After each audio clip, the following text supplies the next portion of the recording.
Well, you know, tonight I was expecting to have a great conversation with one of our elected leaders here in the state of Louisiana, a real pillar of the institution of government. He was busy, so Congressman Graves is here. Yeah, and that's just because before we started here, he was giving me a rough time, but representing Louisiana's 6th Congressional District, good friend Garret Graves is here with us. Man, you know, right from the beginning, everybody's talking about this race for governor that's coming up this fall, and everybody wants to know what you're going to do. What are you going to do? I'm going to keep having conversations with people that I think really care about the state and just want to make sure that we're making the right decision. You know, something that is really important to keep in mind, we need a really good congressional delegation. Yeah.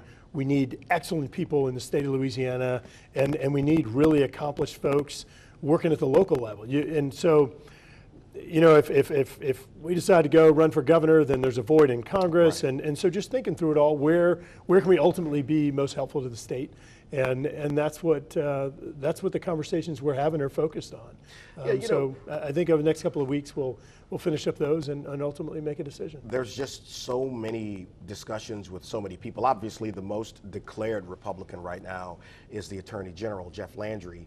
And then the people are talking to others. Senator Cassidy said he's not going to do it. Senator Kennedy said he's not going to do it. Obviously, you're thinking about this, but I know you enjoy the work you do in Washington, and it's not a put on. I know you really enjoy it.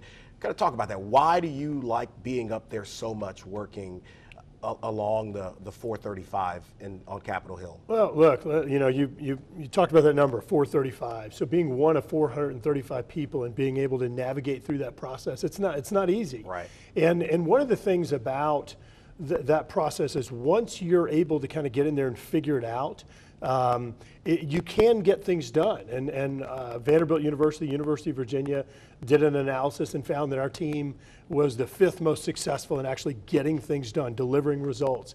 And so, you know, I don't know that I necessarily enjoy it because it's a frustrating environment to work in, but being able to actually get points on the board, get things fixed that have been problems for not just years, but for decades, you know, you get some momentum going and you just want to let's keep knocking out these problems and solving them so we can make progress at home.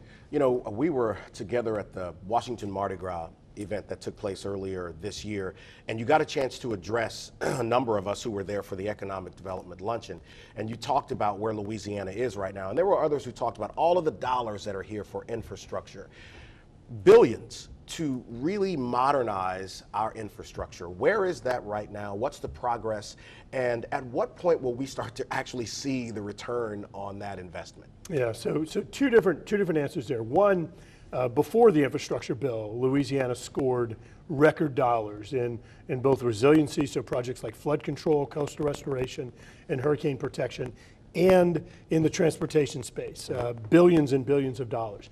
So that work is underway right now. If you go drive up north of Baton Rouge, looking at the Comite Diversion Project, I mean, they're effectively building an entirely new river from scratch.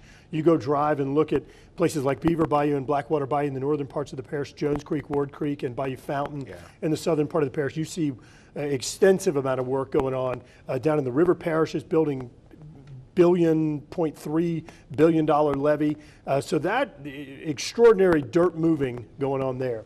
In regard to the infrastructure bill, we just did a groundbreaking on broadband project in Livingston Parish. The road projects and others really aren't at that point to where you see dirt turning. And Clay, last thing it's really important to keep in mind, was there additional money that was put into infrastructure through that bill? Yes. But when you look at labor shortages, you look at supply chain problems, and you look at just recession, inflation issues, the majority of that money has been consumed by those 3 issues, which is really going to cause a setback in our progress. You know, people are nervous about where we're headed with the economy kind of teetering on the brink of a pretty scary precipice right here, and you don't know what next year is going to look like. Washington is probably as toxic as it's been in some time. How do you navigate that? Because the two sides don't often seem to talk, which is ridiculous. It's name calling, it's jockeying on television, but it really isn't a whole lot about progress. So how do you get things done for all of the people back here with that atmosphere being so present there? You're exactly right in regard to how you defined it. That's exactly what it's like, but I think the way that you make progress is, number one, in some cases, instead of coming in and just saying, hey, we're going to eat this whole sandwich in one bite, is you start, all right, let's break this up into 8 different pieces. And so you take your first piece, you start looking around, who are some people, Republicans and Democrats, I can work with that will have a genuine interest in this. And I don't go after the people that are out there throwing verbal grenades and others. It's people that want to be constructive, that are willing to sit down and have a rational policy discussion. So again, what historically might have been one bill, one bite at the sandwich, in this case now you're breaking it up in smaller pieces, being a little bit more strategic about how you're sequencing things, and the people that you're working with, making sure that you're identifying that small group of people that are actually thought leaders and willing to have a rational discussion. And that's how you get things done. How real is the toxicity, though? I mean, people can play things up on television, but I mean, you're in the rooms. How real is that? Is it as bad as it appears? It is in some cases, and I think if you look at the people that are most toxic, you see a lot of the same names and faces that pop up on TV and in the newspaper and otherwise. And so, look, I'll say it again, those generally aren't the folks that I'm out there trying to negotiate with and get things done.